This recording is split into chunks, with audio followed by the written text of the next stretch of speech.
오늘은 김대중 대표님을 모시고 이야기를 나눠보도록 하겠습니다. 대표님 안녕하세요. 네, 안녕하십니까. 오랜만입니다. 네, 오랜만입니다. 대표님 증시가 네. 2,800을 넘었다가 2,700 초반까지 좀 빠져가지고요. 그렇죠. 숨고르기 중으로 보이는데 요즘 증시를 좀 어떻게 보고 있으신가요? 시장에서는 하락으로 꺾인 거 아닐까? 맞아요. 라는 의견도 일부 있고요. 네. 단순한 조정이다. 다시 가는 흐름으로 전환될 것이다. 라고 하는 의견들이 있습니다. 저는 후자에 동의하는 편이고요. 다만 이제 조정의 하단부, 저점을 판단하는 기준이 여러 가지가 있습니다. 네. 제가 판단하는 기준에서 시장의 흐름에 대한 내용들의 저점을 한번 설명드리고요. 네. 왜 지금의 장이 하락으로 꺾이는 흐름이 아니고 일시적인 조정 과정에서의 상황이 나타난다라는 전제로의 설명을 드리면, 네. 일단 최근의 시장은 미국 시장의 영향권 내에 들어있는 흐름에서의 모습이지 않습니까? 네. 주시장에서의 우리가 이제 기준을 가지고 주시장을 해석을 할 때 과거 통계적 흐름을 기준으로 해서 미래에 대한 예측치로의 판단을 합니다. 네. 지난 2000년 이후에 미국의 대선이 6번 있었거든요. 네. 그런데 6번 모두 공이 네. 대선 이후의 시장은 다 긍정적이었어요. 긍정적이라는 이유가 어떤 의미냐면 이전에, 그러니까 대선 이전의 고점을 다 돌파했습니다. 상승의 폭은 조금씩 달라요. 하지만 대선 이전에 있었던 고점들을 다 돌파했다는 중요한 흐름에 있어서는 다 공이 공통점을 가지고 있고요. 대선 전에는 뭐 출렁출렁하고 어떨 때는 빠지고 어떨 때는 올라가고 뭐 등등등 다 다릅니다. 네. 하지만 대선 이후에는 상승했다. 그렇다고 한다면 이번 대선 이후의 시장 흐름을 판단해 보게 될 때에도 과거 6번에서 100% 다 상승을 했기 때문에 네. 이번 장에서도 상승할 가능성이 높다라고 보고 있고요. 대선이라고 하는 것이 신정부가 출범하게 되면 신정부 기대감들이 많이 발현되기 때문에 이러한 이유로 인해서 시장이 상승을 하게 되거든요. 네. 그러면 지금 중요한 것은 과연 어디까지 빠질지, 팔았다가 다시 사야 되는지 아니면 좀 버텨서 기다려보는 것이 맞는 건지를 한번 제가 준비한 자료를 통해서 한번 테크니컬하게 한번 내용에서의 흐름을 한번 판단해 보도록 하겠습니다. 네. 준비한 데이터를 보게 되면 우리가 통상 주가가 상승하고 조정받을 때 조정의 폭에 대한 내용을 해석을 할 때 여러 가지 기준을 가지고 해석을 하는 지표들이 있어요. 네. 근데 저는 보조 지표나 어떤 지표 이평선 내용에 의해서 저점을 잡기보다는 우리가 통상 그 피보나치 수열에 의한 황금 분할 비율에 대한 그 내용 많이 들어보셨죠? 네. 0.618, 0.382. 네. 우리가 지금 사용하고 있는 노트북의 비율도 0.618 대 0.382 비율이고요. 그래요? 우리 가정의 안방 크기도 이제 0.618, 0.38이고 우리 신용카드 많이 가지고 다니시죠? 네. 신용카드 사이즈도 0.618 대 0.38이랍니다. 네. 왜 이게 다 0.618, 38이로 가냐면 사람이 봤을 때 가장 안정적이랍니다. 이게 이 비율의 크기가 네. 편안하다랍니다. 네. 그래서 주식시장에서도 38.2% 상승분에 대한 38.2% 조정을 받게 되면 이 정도면 안정적으로 편안하게 이 정도 수준에서의 저점이 나오는구나라고 해서 합의된 지점에서의 저점이 38.2% 상승분의 38.2% 하락을 하게 되면 저점이 들어왔다라고 우리가 보통 얘기를 하고 타겟팅을 해서 그 저점을 이제 매수점으로 많이 잡습니다. 네. 지금 미국 시장에서의 흐름을 보게 되면요, 최근에서의 그 지수 상황에서의 흐름을 보게 될 때 3,300포인트가 올라갔어요. 네. 계속해서 연속해서 상승을 보여줬죠. 그리고 흐름에 있어서 전체적으로 이제 1,300포인트, 1,200포인트 하락을 했고요. 대략 이제 상승분의 3,300포인트에 38.40% 잡아서 대략 어바웃 개념으로 저점을 잡아보게 되면 17,300포인트 전후 지수가 저점 구간입니다. 네. 그러면 지금 지수죠. 지금 지수 구간이 이제 저점에 들어왔다고 판단되는 지점입니다. 네. 미국장 그렇고요. 우리장 넘어와서 우리장은 좀 과대하게 좀 빠지고 있죠. 우리장도 동일 기준을 가지고 시장을 평가해 보게 되면 300포인트가 올랐어요. 뭐 약간의 그 오차는 있겠지만 대략 300포인트가 올랐으면 대략 40% 잡아서 120포인트가 하락하게 되면 저점 구간에서의 흐름이 나오죠. 근데 우리는 저점을 깨버렸습니다.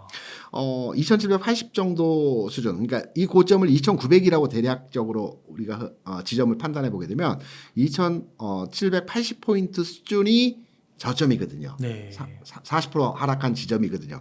그래서 이때 시장이 많이 버텼지 않습니까? 버티다가 그 하이닉스 기반으로 한 반도체 종목들이 이때 툭 빠지면서 엔비디아 관련한 이슈로 인해서 저점을 이제 붕괴시키고 플러스 80포인트가 더 빠져버렸어요. 약 200포인트가 넘게 지금 지수 하락이 진행이 됐고요. 네. 뭐 전체적으로 이 구간에서 흐름이 진행이 되고 있는데 일반적으로 이제 38.2% 조정 흐름을 보여주는데 우리 시장과 같이 38.2% 조정 이후에 일시적인 낙폭이 나오면 일시적으로 급반등으로 회복하는 경우의 흐름들이 많이 나타납니다. 네. 그래서 지금 지수 저점 구간에 어느 정도 들어온 상황에서 시장 흐름이 나타나고 있다. 진행이 되고 있다. 그래서 시장에 대해서는 앞서 말씀드린 대로 하락으로 꺾이는 거 아니야? 라고 아직 판단하기에는 조금 성급한 흐름이 나타나고 있다. 네. 저점에서 반등 줄 수 있는 지점에서의 시장 상황이 분위기가 연출되고 있다. 그래서 지금 장은 좀 더 지켜봐야 되는 흐름에서의 모습이 나타나고 있다. 여기에 팁 하나 더 드릴게요. 네. 응달에 왔기 때문에. 네.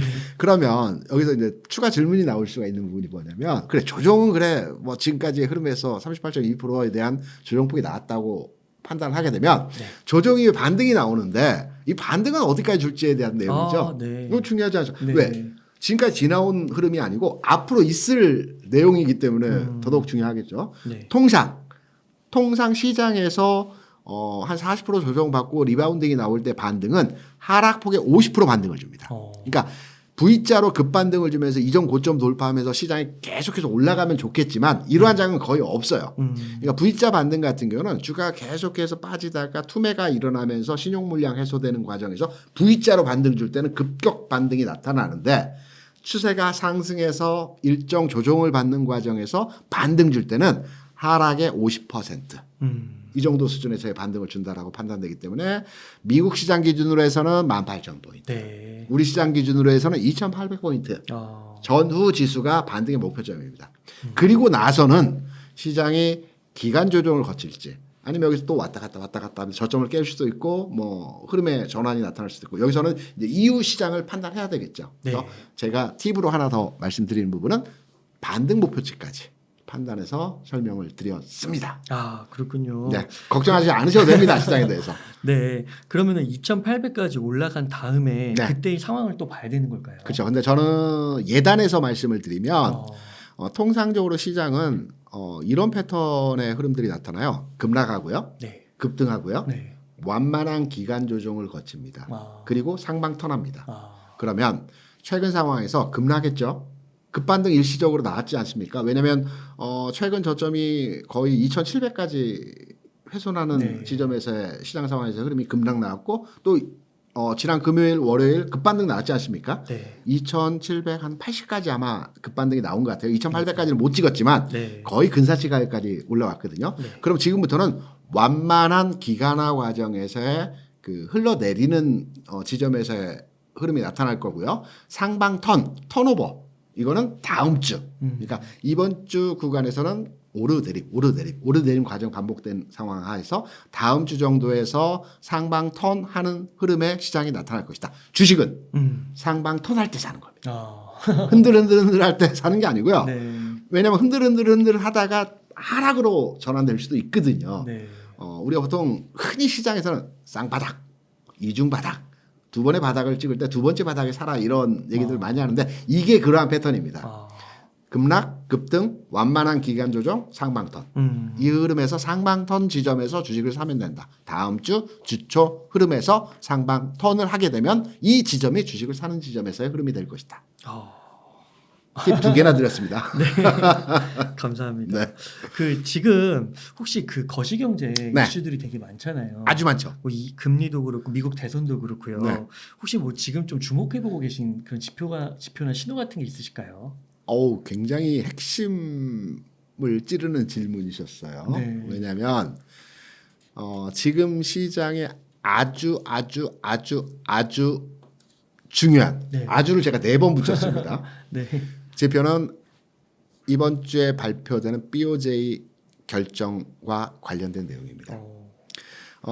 FOMC 회의도 있죠. 네. 그리고 삼성전자 실적 관련 내용들도 있고요. 그리고 이번 주간 M7 종목들의 실적 발표도 다 그 대기하고 있어요. 네. 기술주들 다 안 중요합니다. 그러니까 안 중요하다는 게 뭐냐면 중요도 차이 측면에서 BOJ, 그러니까 일본 중앙은행 통화정책 결과 발표 대비해서 중요도가 나머지 뭐 FOMC 회의의 결과치, M7의 실적 발표 이게 중요도가 굉장히 떨어진다는 거죠. BOJ의 통화정책 발표 중요도가 100이라 치면 네. 나머지들은 한 20, 30밖에 안 돼요. 그 정도로의 굉장히 의미부여가 큰 내용이거든요. 왜 그럴까 하고 말씀을 드리면 그 엔캐리 트레이딩에 대해서 많이 들어보셨죠? 네. 캐리 트레이딩, 엔캐리 트레이딩. 네. 금융시장에 안전자산, 4대 안전자산이 있습니다. 달러 표시 채권, 달러, 그다음 금, 네. 그다음 엔화. 이 네 가지가 4대 안전자산이라고 합니다. 앞서 말씀드린 세 상품은 시장의 변동성이 커지거나 하락 요인이 발생했을 때 피해가는 상품입니다.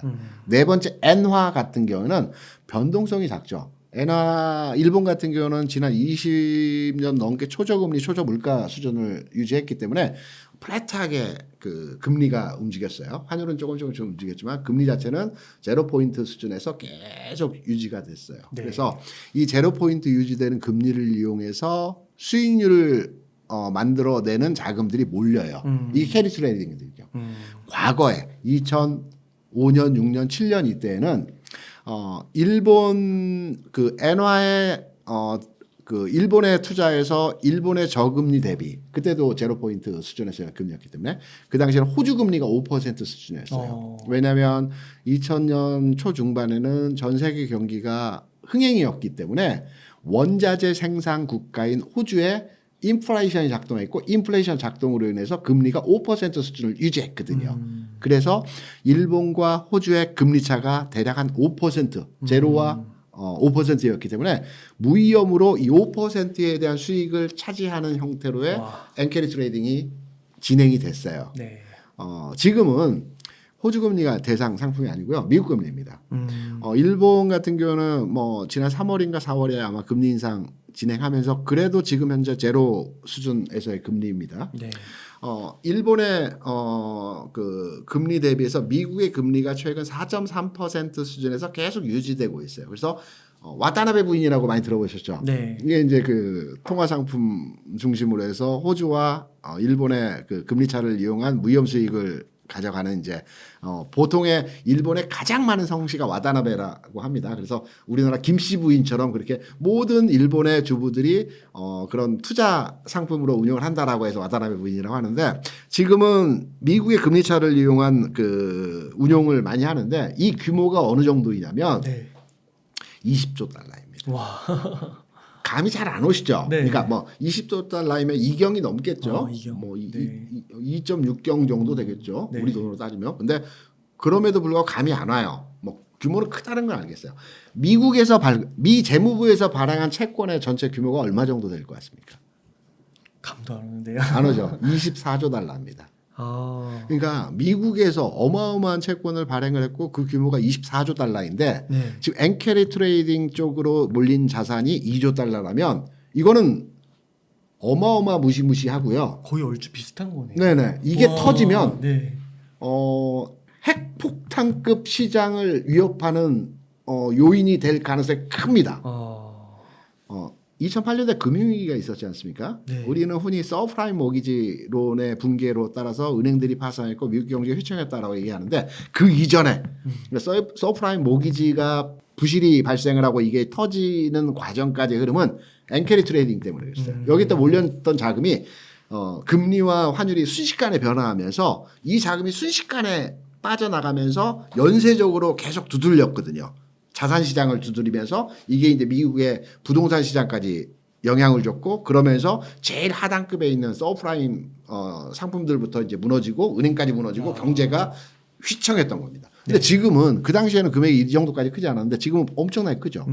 그래서 이게 무너지면 어마어마한 시장에서의 그 초핵폭탄급 영향력을 줄 수 있어요. 그래서 이번 BOJ에서 어떤 형태로의 진행이 될지가 초미의 관심사입니다. 그러면 어떻게 진행될지가 흐름이 우리가 이제 예상을 한번 해보게 되면 일본에서 금리 인상을 하게 되면 급격한 엔고로에 전환이 됩니다.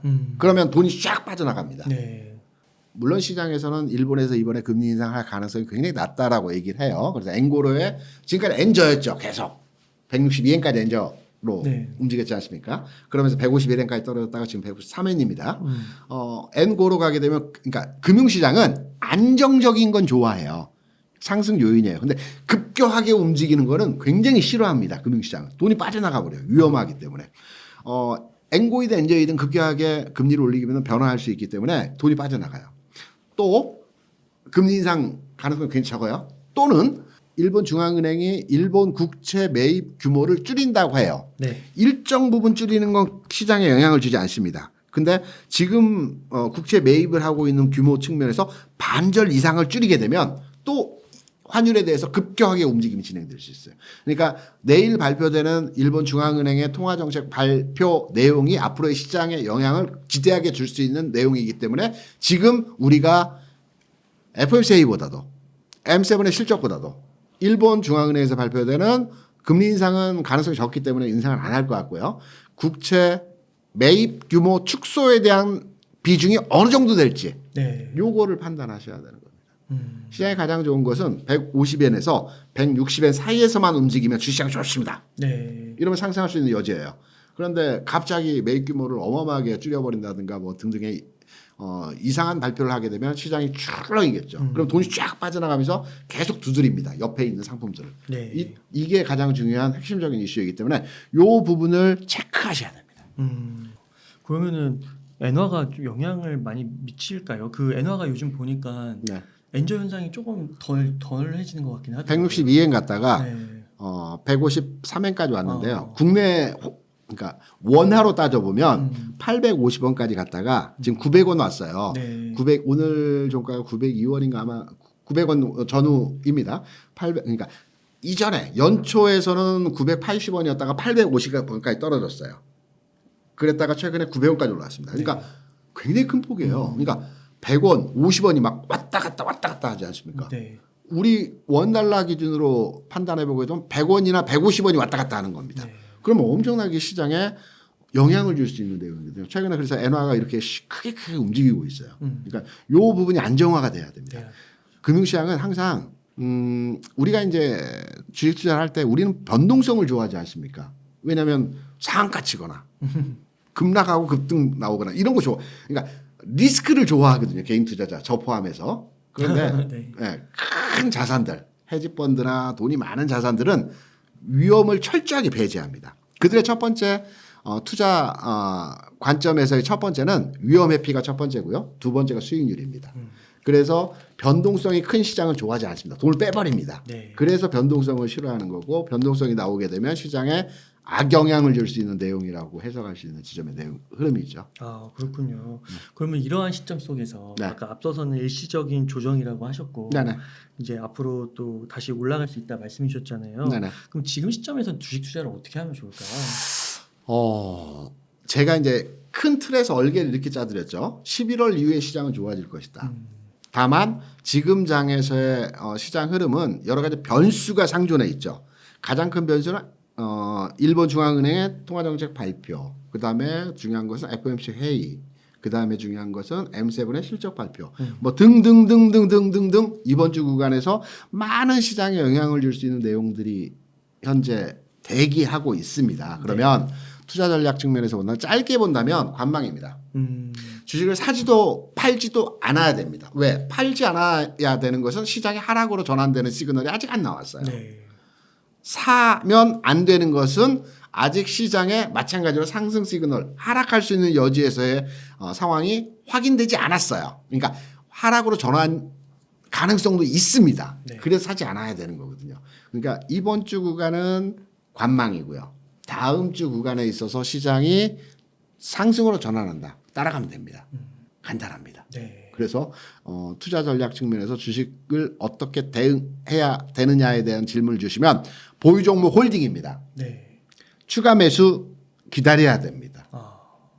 이번 주는 이러한 전략으로 대응하셔야 됩니다. 중간중간에 어떤 종목이 조선주가 올라가고 뭐가 올라가고 뭐가 올라가고 뭐가 올라가는데 그게 현혹되지 마시고요. 지금은 딱 포트폴리오 측면에서 현재 가지고 있는 것들을 그냥 보유하시고요.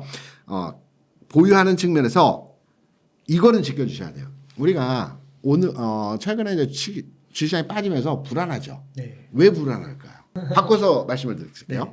우리 웅달님이 네. 현금 100%까지 현금만 가지고 있어요. 네. 기존에 주식 투자 하던 사람이에요. 주식을 뭐 언제 다 팔았어요. 네. 그럼 지금 장이 어떨까요? 지금 좀 편할 것 같은데요. 아주 그러니까 뭐 물론 현금 그러니까 우리 현금만 가지고 있다가 주시장이 막 올라가면 불안하지 않습니까? 네. 근데 지금 장에 있으면 뭘 사지? 언제 사지? 너무 좋아. 그렇지 않습니까? 네. 편안하지 않습니까? 네. 주식을 100% 가지고 있으면 불안하지 않습니까? 조금만 흔들려도 불안해요. 그러면 지금 장에서는 아까 말씀드렸다시피 보유 관점에서 전방이 돼 내가 현재 내 포트의 주식이 100%이다. 주식은요. 심리적인 멘탈 게임이거든요. 내 멘탈이 흔들려 버리면 그게 좋은 종목이었고 분명히 지금이 바닥인 건 알고 있지만 못 버팁니다.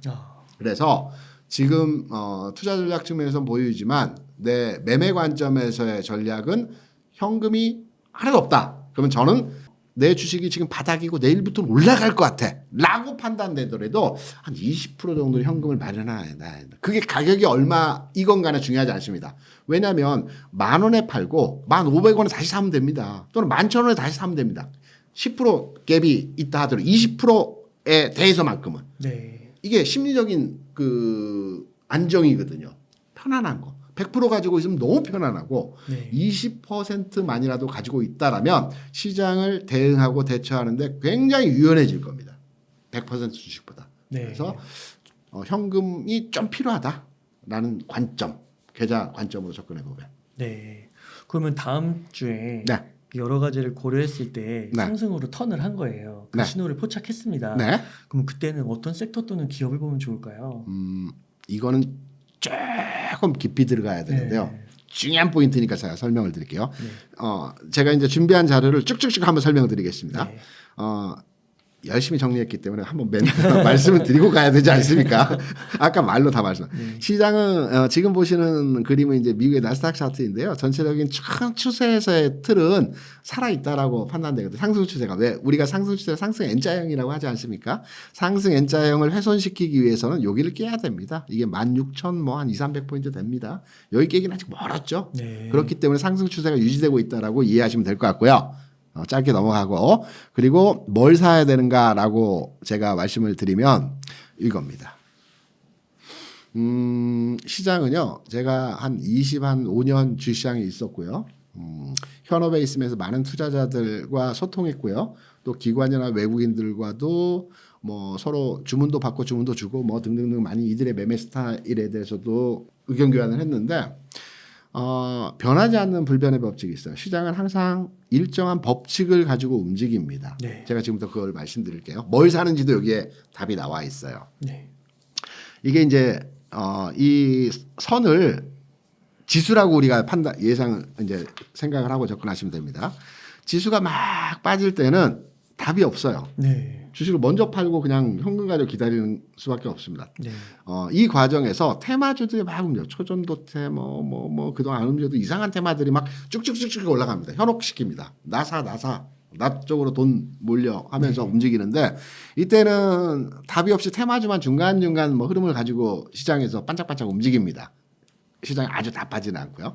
그러면서 시장이 어느 정도 바닥권에 들어와요. 그러면 이제 대형주들이 따다당 움직입니다.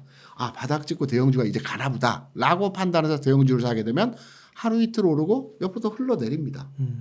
바닥은 바닥이에요. 그러니까 대형주 관점에서 완전한 바닥은 찍었어요. 근데 대형주가 시세를 끌고 올라가지는 못해요. 막 올라가면서. 네. 반등은 줘요. 이 시장에서의 반등은 주는데 이 반등을 줄 때 대형주가 주도적으로 시장을 끌고 올라가는 게 아니고요. 전체 종목이 이 하락에 대한 상세 부분에 일정 가격치만 조금씩 올라갑니다. 이때도 마찬가지로 테마주가 강세를 보여줍니다. 재미없어요. 네. 하락 과정, 바닥 찍는 과정, 리바운딩 과정에서의 흐름들은 재미없는 장이에요. 수익률 안 나는 장입니다. 네. 실제적으로. 그리고 나서 시장이 어느 정도 구간에 들어서서 안정화되는 지점에서 시장이 나타날 때가 있습니다. 이게 뭐 여러 가지 요인들이 있을 수 있겠죠. 지금 장에서의 요인은 외국인의 매수입니다. 외국인이 주가가 빠지면 계속 매수에 들어와요. 네. 이런 관점에서 시장은 안 빠진다라고 판단되는 시장의 공동된 합의가 이루어져요. 합의가 이루어지게 되면 여기에서 가치주가 움직입니다.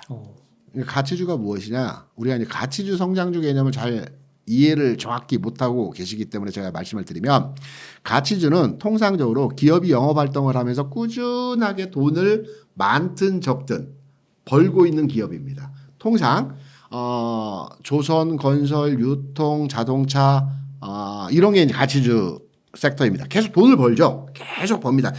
경기가 안 좋으면 좀 덜 벌고 경기가 좋으면 많이 벌고 하지만 매출의 성장폭은 5%, 10%, 뭐 또는 시장이 좋아가지고 흐름이 나아질 때 20%까지 벌기도 합니다. 근데 그 진폭이 막 2배 벌고 3배 벌고 이러지는 않아요. 이런 회사들을 가치주라고 합니다. 성장주는 무엇이냐? 회사가 적자인 경우들이 많아요. 네. 그리고 회사의 시총 대비에 돈 버는 규모가 굉장히 작아요. 돈을 버는데. 그런데 미래 가치에 대한 이 회사가 추진하고 있는 사업이 성공할 경우에는 대박이 나올 수 있는 어떤 사업 아이템을 가지고 진행하는 회사들이에요. 이 회사들은 뭐냐면 2차 전지, 바이오, IT 플랫폼, 네카오를 말하는 거죠. 게임 회사, 뭐 이런 회사들이 그 성장주라고 합니다. 반도체는 성장주 아닙니다. 엔비디아 성장주 아니에요. 네. 엔비디아는 돈 그만큼 벌고 있어요. 네. 가치주적 성격을 가진 기술주.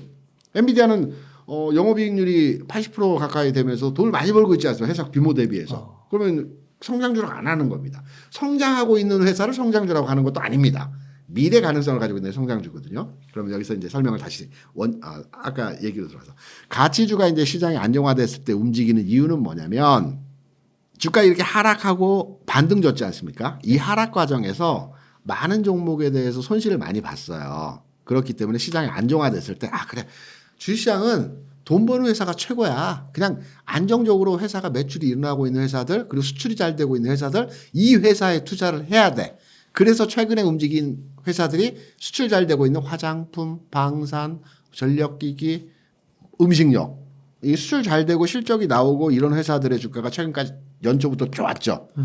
이 회사의 매출 실적이 뭐 2배, 3배 이렇게 늘어났느냐. 그거 아니에요. 네. 일정 부분 증가는 했지만 이게 성장주의 그 매출 성과 성장 대비 그렇게 크지는 않았지만 계속 앞으로 늘어난다는 기대감에서 가치주들이 최근까지 주가 올라간 겁니다. 네. 이때는 가치주를 움직이는 겁니다. 시장에 돈이 그쪽으로 몰리게 되어 있어요. 그런데 시장의 패러다임이 바뀌는 구간이 돌아와요. 패러다임이 언제 바뀌느냐?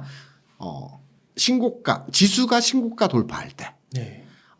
또는 어떤 그 시장의 형성에서 새로운 변화가 확 일어날 때 이때는 시장의 변화에서 성장주로 진행이 돼요. 왜 성장주로 진행되냐면 기존까지는 방송에서 음식료 얘기하고 전력기기 얘기하고 뭐 이렇게 얘기를 해요. 근데 방송에서 어느 날 메인 저기 공중파 방송에서 지수 2년 6개월 만에 2,800포인트 돌파 또는 뭐 주식시장 활황 뭐 이런 지면에 막 타이틀로 나옵니다. 네. 뭐 종합주까지도 쭉 올라가고 뭐 이렇게 그 전광판 앞에 딱 서 있는 그림들이 막 나와요. 그러면 주식을 안 하는 사람들도 주식시장 좋다라 그러는데 한번 투자해 볼까 하면서 시장에 돈이 몰려요.